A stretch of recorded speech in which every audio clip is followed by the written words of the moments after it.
बिस्मिल्लाहिर्रहमानिर्रहीम। कर सकते हैं माइक नंबर 2 से। मैं श्यामा मंडल प्राइमरी स्कूल का टीचर हूँ।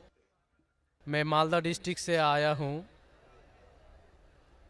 मेरा मन में बहुत दिन से कुछ सवाल है मेरा धर्म के प्रति, और जो स्वर्ग और नर्क के बारे में बार बार बोला जाता है, ये सचमुच क्या स्वर्ग और नर्क कहीं पर है?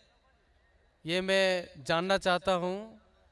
या ये डर है जो इंसान को गलत काम करने से रोकता है। इसके बाद मूर्ति पूजा के कारण रामदेव बाबा जी बोलते हैं, श्री श्री रविशंकर भी बोलते हैं कि मूर्ति पूजा, जैसे कि जो मूर्ति है जो अपना कर्म किया है, पहले धर लीजिए कि हम लोग कृष्ण को मानते हैं, तो कृष्ण ने जितना कर्म किया है, अगर हम मूर्ति को देखते हैं तो उसको गुण जो है वो हमें याद आने लगता है। तो ये पॉजिटिव बोलते हैं कि मूर्ति को देखने से उसके अंदर में जो अच्छाई गुण था वो हम में जाग जाता है और हम वैसा ही बनना चाहते हैं, अच्छा बनना चाहते हैं। भाई साहब ने 2 सवाल पूछा है। पहले सवाल ये है कि क्या स्वर्ग और नरक असली में है या सिर्फ डर पैदा करने के लिए इंसानों के लिए है? स्वर्ग और नरक असली है, जन्नत और जहन्नम असली है, और असली चीज़ भी डर पैदा करती है। ज़रूरी नहीं कि वो बनावटी होना चाहिए, असली है। और इसमें जो लोग गलत करेंगे वो नरक में जाएंगे, जो अच्छा काम करेंगे स्वर्ग में जाएंगे।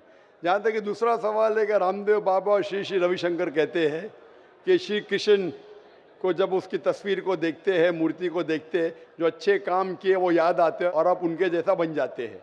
ये कह रहे श्री श्री रविशंकर और रामदेव बाबा। आप श्री श्री रविशंकर में मानेंगे या वेद में मानेंगे? वेद कहती है, यजुर्वेद चैप्टर नंबर 32 वर्ष नंबर 3, न तस्त्र प्रतिमा अस्ति, उस ईश्वर की प्रतिमा नहीं।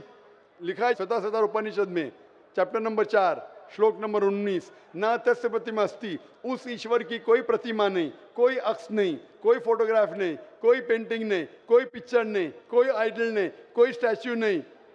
तो आप श्री श्री रविशंकर की बात मानेंगे या वेद की बात मानेंगे? अगर आप श्री श्री रविशंकर की बात मानते हैं और वेद की बात को छोड़ देते हैं तो आप श्री रविशंकर के चेले बनते हैं, लेकिन वेद के नहीं। मैं भी अगर कुछ कुरान के खिलाफ बात करूं तो मुझे छोड़ दीजिए।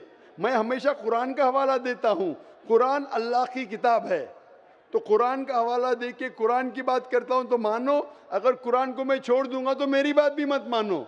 जो कुरान और सही हदीस के खिलाफ बात करता है, कितना भी बड़ा आलिम हो, उसकी बात मत मानो। उसी तरीके से मैं जो बात कर रहा हूँ वेद की बात कर रहा हूँ। तो अगर वेद की बात टकराती है श्री श्री रविशंकर से, रामदेव बाबा से, और मेरा डिबेट हो चुका है श्री श्री रविशंकर के साथ, मेरा डिबेट श्री श्री रविशंकर के साथ हो चुका है बेंगलोर के अंदर।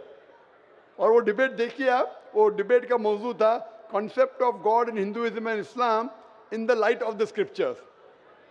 मीन्स धर्म की जितनी किताबें हैं उनकी रोशनी में खुदा का क्या तस्वुर है इस्लाम और हिंदुइज्म में।